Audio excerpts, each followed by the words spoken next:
Any small business owner that's involved in the day-to-day operation of their business gets to know their customers fairly well if they're good at what they do. A lot of times you know your customers' names, you know sort of something about their family, you know their order maybe. But I always wonder, like, do businesses think about who their customer is going to be and get to know their customers, so to speak, before they even open the business? What I mean by that is, like, large companies do focus groups and early before opening, like, outreach to try to figure out exactly who their customers are going to be, what customers are looking for, what the customers that they're going to acquire are looking for within their business. Small businesses can do that on a different scale. Ask your customers questions before you even open. Think, okay, who is this business for? What's the demo that I'm going after? What does that customer look for when they're within a business?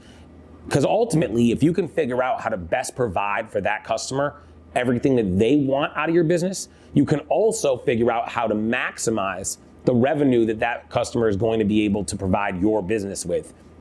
A great example would be if you're a restaurant and you've got customers who look to you for family style food. So you're a family style restaurant and you're providing comfort to those folks.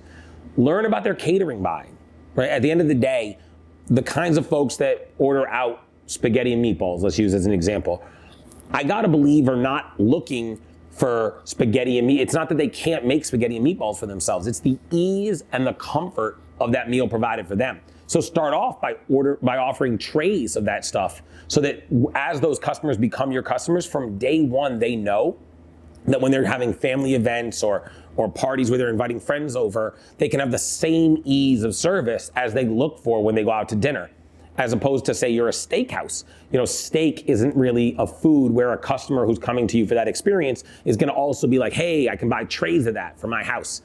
Instead, you wanna figure out, like, what is the best experience that customer can be provided with. Maybe it's having an incredible wine selection. I used to do some whole animal stuff at one of my award-winning restaurants, and I didn't have the forethought to realize that the wine list, which was cool and interesting and funky and really met some customers' needs, didn't meet the needs of the customers that would buy my tomahawk chop. And that was sort of a silly thing for me to not think about.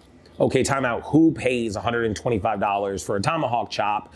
What is that customer really looking for? What matches that? Because I had customers who ultimately wanted to give me their buying power. They wanted to provide me with more revenue if I could provide them with wine that matched their dinner. And it took a customer actually saying right to my face, you know, I can't buy that tomahawk chop because I don't have a wine on this menu that I can drink with it.